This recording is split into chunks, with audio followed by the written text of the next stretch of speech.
West Virginia Senator and member of the Senate Commerce, Science, and Transportation Committee, Shelley Moore Capito. She is also the leader of the GOP's infrastructure counteroffer.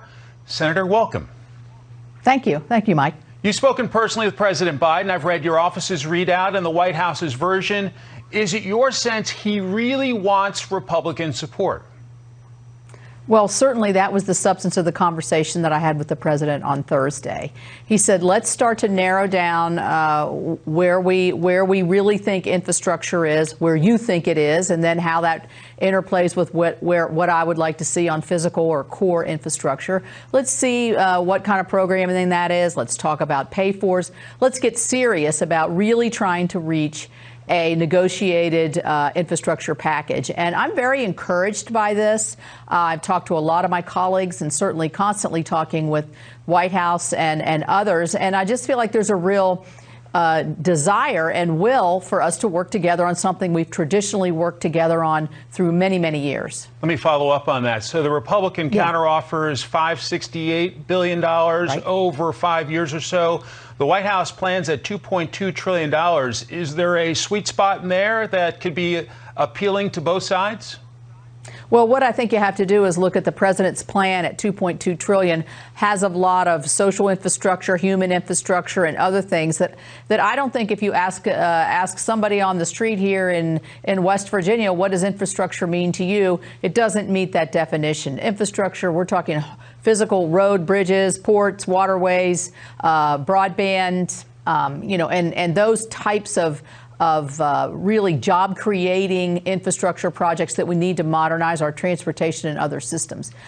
We're working with the White House, and I think it's been very open door. We've been very encouraged to keep moving forward, and that's what we're going to do. And until somebody tells me that it's not working anymore, I'm going to try to reach that sweet spot that we're looking for to be able to work together to get a bill across the table. Well, and you're known for that, rolling up your sleeves and sitting down and trying to hammer out a deal.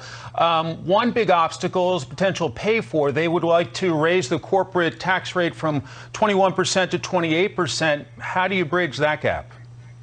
Well, I think it's important to note that the Republican plan that I put forward with a lot of other ranking members of committees does not have a tax increase in there. We think we can pay for this with expanded user fees. That would be people who are now not even paying into the use of the highways, like electric vehicles and others. We think that repurposing some of the COVID, particularly the city-state dollars, where they can now not use that for hard infrastructure except for water infrastructure, we should be able to open up that window for them, which will make our dollars go farther. I think that there's a lot of creative solutions out there that don't involve raising taxes. I personally don't want to see the taxes go up. I think that's a wrong time to be doing that, and I don't think if we really concentrate on what we want to get done in terms of infrastructure, I don't think it's necessary. And that would be very difficult to get a core member of our Republican caucus to go along with that if that was the direction that the president insisted upon. Now, the president would like to spend another $1.8 trillion on education and safety net type programs. Is it your sense he's willing to go it alone on that, or is there some way to get Republicans on board with at least part of that proposal? Well, I'm sure the conversations will continue, but I think there's a realization that is trillions and trillions of dollars of programs that we really haven't fully talked about here in the Congress. So, do we want to go with, 2 years of free community college or preschool?